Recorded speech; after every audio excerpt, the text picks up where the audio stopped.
Real with you guys. This is my 11th try of trying to record this audio.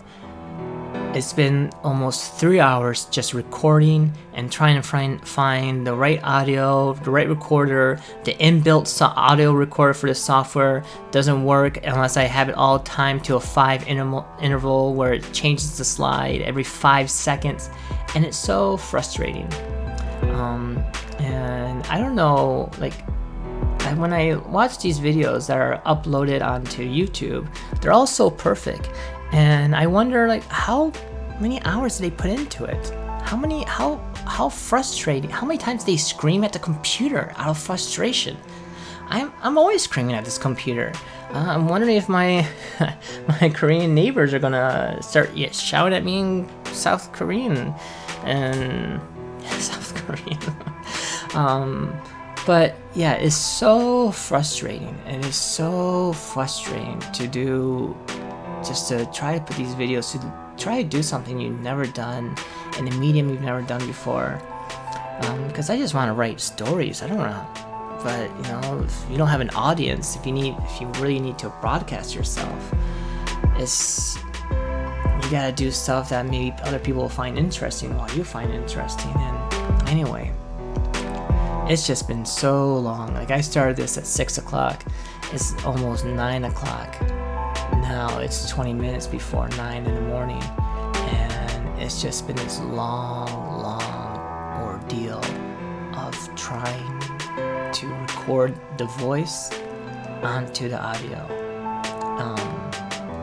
And maybe it's not... I'm going to create a timestamp so you can skip this realness. But really, it's been I've lost my mind so many more times, and I just went with the ice cream recorder app because I like how I can record my screen. I can record a file, and it can just leave the file on the desktop as an MP3, and then I can take that MP3 and put it into another software like EasyVSL or a slideshow PowerPoint recorder. So it's very malleable, the file. Whereas if I just use Camtasia and I record the audio there, I can't. I don't know if I can take the audio file out of Camtasia, but it was after 30 or 45 minutes in Googling, I just decided to re-record the audio, which was it was spot on, but oh well. So yeah. Alright, so anyways, this is going to be my audio recording of A Tyranny of Words by Stuart Chase, and I'm going to start at the acknowledgement. This book, I view this book as the entry book of anyone who really wants to study philosophy and understand what all these guys are talking about, because they'll use words that are so abstract, like essence and love and knowing and eternal recurrence and soul. Just what soul? Jesus. So what's a soul? They use all these abstract words, and I'm not sure if they know that other people don't know what they're exactly referring to. I think they assume when you say the word soul, everyone is referring to the same thing. And I had this sneaking suspicion for a long time that when Nietzsche says soul and Plato says soul and Sartre says soul, I had a sneaking suspicion these guys, they're not referring to the same thing. Maybe they think they're referring to the same thing, but I don't think they understand, or they're aware that what they mean by soul is what other people mean by the word soul. So this book really helped me put into practice that kind of tool to examine examine the words other people use and what exactly are they referring to in the real world. And of course, you can't read their mind, but through context, through the paragraph, through the chapter, through the book as a whole, and through the word standing alone, you can have a better idea of what everyone's talking about. So without further ado, Tyranny of Words, the Acknowledgment. This book is an experiment.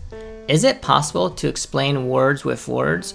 Can some of the reasons why it is so difficult for us to communicate with one another by means of language be set forth in that same faulty medium?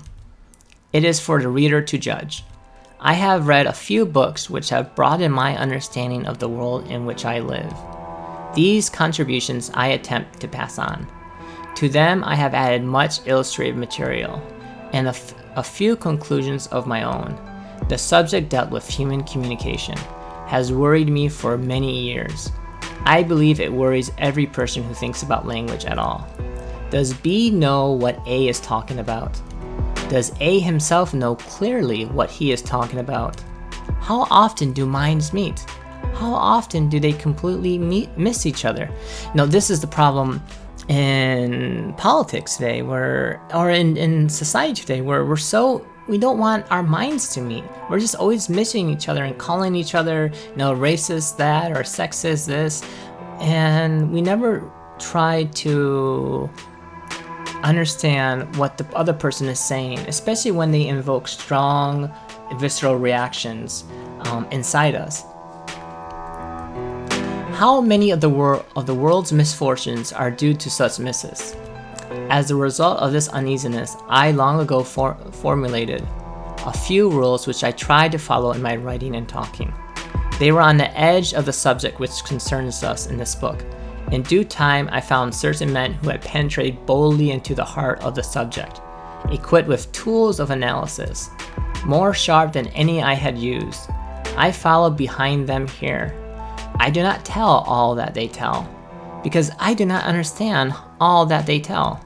So this is not a full and careful account of the findings of other explorers into the jungle of words, but only an amount of what I had found personally, illuminating and helpful.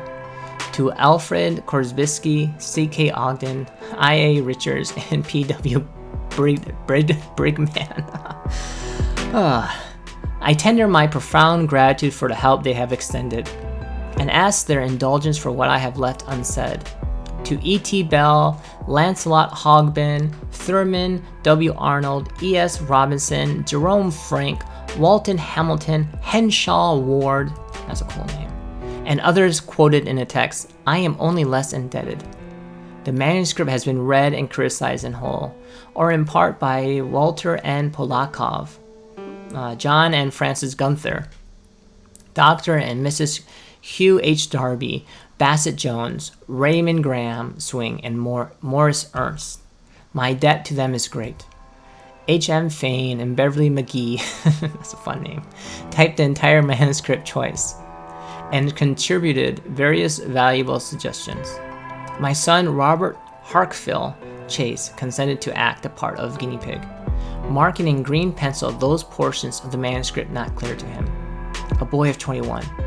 This was done on the perhaps not unwarranted assumption that if a Harvard undergraduate could understand the text, any intelligent reader could understand it. He proved a fine, conscientious guinea pig. Dude, it took me 8 years to get through college, and so I'm no Einstein, but you don't need to be. I don't think you need to be a Harvard undergraduate. I think, don't think it's too elitist in that statement. It's from 1920s. Once you understand this very simple principle of trying to find the referent, trying to find what your word refers to in the real world, not in the world inside your head, or maybe in the world inside your head. That's the technique, and that's one of them. You'll be able to develop so much peace in your life and feel so much more empowered by how language bridges understanding between you and whoever you're interacting with. Okay, back on track, and I am grateful to him. My wife, Marion Tyler Chase, has given unsparingly of her time and critical intelligence in reading, revising, and documenting the manuscript. My gratitude to her is greatest of all. Mr. Holby Baker, my old tomcat, has been most amiable in allowing himself and his affairs to be inquired into during the course of this study. As you will see, he comes close to being the hero of the story. Finally, I should like emphatically to point out that the semantic discipline as set forth in these pages is concerned primarily with objective relationships between the individual and the outside world, between the me and the beyond me, into those subjective relationships inside the me, the psychological domain of motives, association paths, complexes, fixations, and the rest I have not seriously ventured. That's going to be very confusing. And one of the techniques I used when I was in 8th grade and I was reading books I didn't really understand, I would just read it and keep reading it until I understood it. So I wouldn't reread passages over and over and over again. I would just read it once, and maybe if I don't understand something, I would highlight it. But I would just keep going. I would not stop. So if you go and read some of those like the psychological domain of motives, just pass it and you go back to it. Write a note, and like if you have a binder, leave a note, and you can go back to it later. Just you want this exposed to your mind. The subconscious will work out all the understandings later, and it will come up to you through maybe a sudden awareness. But don't stop. Don't let your frustration stop you. Just keep going and just listen to it while walking, and be relaxed and let the understanding creep in slowly. You don't have to understand 100% of everything that's being said. Just try to get the general idea and go up there slowly but surely. And don't be intimidated by some of these fancy talks like association paths and complexes, fixations. Don't worry about that. Just keep going, listen to it, be exposed, and when you get through the whole book, you can check your knowledge. You can see where the gaps are. You can try to tell this to someone else. Try to use these techniques and principles. And if you got it and you find yourself more equipped to communicate with other people, then you've gotten what you need to get from the book, and you don't need to worry about the rest. I do not know enough. I know that feeling. The field of semantics, broadly interpreted, includes this area. Subjective relations affect many of the problems, which I have here considered from the point of view of communication. I urge more competent students to extend and make lucid analysis in this field, an analysis which I can only indicate. Stuart Chase, Reading, Connecticut, September 1937. So that ends Acknowledgment, and I'll start with chapter 1 next time. Also, leave some feedback, leave some comments in the comment section, and tell me, do you like this commentary? Do you like the realness? Do you want me just to read it without any talk, without any ad-lib, without any sharing my thoughts about it? Do you want me to be more mechanical? Do you want it? I think I'll upload this with music and without music, so people can choose whether they like it more with music or they like it more with just the words. I always appreciate it with a little of a background noise because it kind of mellows me out. But maybe some people don't like it as that, like that. So yeah, leave me some comments and I'll get back with you later. I'm still thinking of a cool way to end it. I think for the art theory videos, I'll end it with throw me the money bone. But with these ones, I want it to be more about just the knowledge. So I don't know. Maybe a good way to end the videos would be a catchphrase: "Enter your insanity," or "Accept your craziness," or "Enter." I don't know.